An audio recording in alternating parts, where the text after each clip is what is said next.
ఇక్కడ ఈరోజు స్థానిక అవుట్డోర్ స్టేడియంలో మన నారదమయ్య సార్ ఆధ్వర్యంలో, కృష్ణ గారి ఆధ్వర్యంలో, అవినాష్ గారి ఆధ్వర్యంలో, కృపాకర్ గారి ఆధ్వర్యంలో ఈ డిస్ట్రిక్ట్ కబడ్డీ టోర్నమెంట్స్ ఒలింపిక్ ఉత్సవాలతో భాగంగా జరపడము, దానికి నన్ను చీఫ్ గెస్ట్గా పిలిచడం అనేది నాకెంతో ఆనందాన్ని ఇచ్చింది.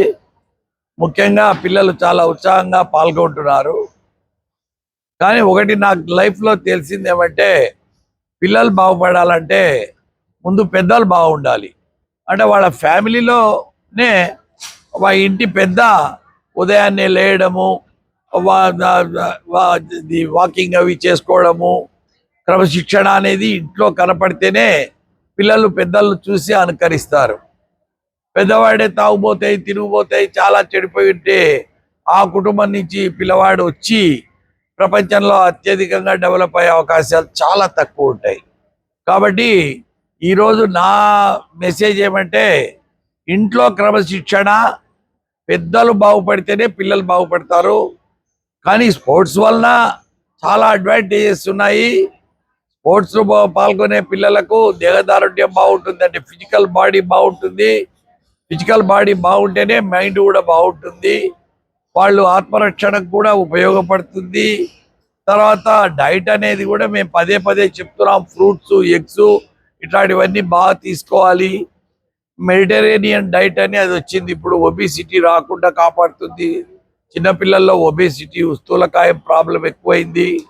అర్లీగానే డయాబెటీస్, హైపర్ టెన్షన్ ఇటువంటి లైఫ్ లాంగ్ ఉండే వ్యాధులు కూడా ఎంటబడుతున్నాయి. దానికి కారణము సెడెంటరీ లైఫ్ అయిపోయింది. స్మార్ట్ ఫోన్ అడిక్షన్ ఎక్కువైపోయింది. సెల్ ఫోన్ ఎక్కువ వాడుతున్నారు పిల్లలు చదువు కన్నా. సెల్ ఫోన్ చాలా ప్రమాదకరమైన, ఆటం బాంబు కన్నా ప్రమాదకరమైంది సెల్ ఫోను. వాళ్ళు స్క్రీన్ టైం కూడా తగ్గించుకోవాలి. అటెన్షన్ స్పాన్ తగ్గిపోతుంది పిల్లల్లో. ముఖ్యంగా సెల్ ఫోన్ పెద్దలు ఎక్కువ అడిక్ట్ అయిపోతే పిల్లలు కూడా చూసి అడిక్ట్ అయిపోతారు. పిల్లలతో రీల్స్ చేపించడం అనేది చాలా తప్పు. ఎందుకంటే పిల్లలతో చేపిస్తే పిల్లవాడు తెలియకుండానే అడిక్ట్ అయిపోతాడు సెల్ ఫోన్కు. స్పోర్ట్స్ గ్రౌండ్కు అంటే తల్లిదండ్రులు ఉత్సాహంతో పంపించాలి. కానీ గ్రౌండ్లో కూడా ఇప్పుడు ఎలినినో ఎఫెక్ట్ వలన, ఈ గ్లోబల్ వార్మింగ్ వలన మనకు వాతావరణం ఇంకా చాలా వేడిగా ఉంది, వానలు పడలేదు, చాలా కష్టాలు అనుభవించబోతున్నాము. చాలా కేర్ఫుల్గా ఉండాలి.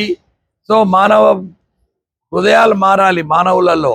ఎందుకంటే మానవులు చేసిన ఆకృత్యాల వల్లనే ఈరోజు ఎన్విరాన్మెంట్ దెబ్బతిని, వానలు పడక, గ్లోబల్ వార్మింగ్ వచ్చి కేవలం ఒక మానవుడే, పక్షులు కానీ, జంతుజాలం కానీ, నేచర్ కానీ, పూలు కానీ, చెట్లు కానీ, పక్షులు కానీ ఏవి ఈ ఎన్విరాన్మెంట్కు, ప్రకృతికి నష్టం చేయవు. ఒక్క మానవుడే అత్యంత స్వార్థపరుడై, దుర్మార్గుడై నాశనం చేస్తున్నాడు ఈ ప్లానెట్ను, అందమైన ప్లానెట్ను. దాన్ని కాపాడుకునే విధంగా కూడా మెసేజ్ పిల్లలకు అప్పుడప్పుడు ఇస్తూ ఉండాలి. చెట్లు పెంచమని, పూల మొక్కలను నాశనం చేయొద్దని పిల్లలకు ఒక మెసేజ్ అంటూ పిల్లలతోనే చెట్లు నాటిస్తే నెక్స్ట్ కార్యక్రమాల్లో గవర్నమెంట్లో అప్పుడు పిల్లలకు కూడా చెట్లు పెంచాలనే ఒక ఐడియా వస్తుంది. వృక్షో రక్షతి రక్షిత అన్నారు. కాబట్టి మనమంతా ఈ నవ సమాజం నిర్మాణం కోసము బాగుండాలా, మనుషుల మధ్యన విభేదాలు, వివక్షలు ఉండకుండా ఒకటిగా జీవించాలని, ఈ స్పోర్ట్స్ ద్వారా పిల్లలు అభివృద్ధి చెందాలని, ఈ ఒలింపిక్ డే ఉత్సవాలు ఈ నగరంలో చాలా బ్రహ్మాండంగా ఘనంగా జరగాలని నేను కోరుకుంటూ ఈ అవకాశం ఇచ్చిన నారత్నమయ్య గారికి అందరికీ నేను ధన్యవాదాలు తెలుపుకుంటాను. Thank you.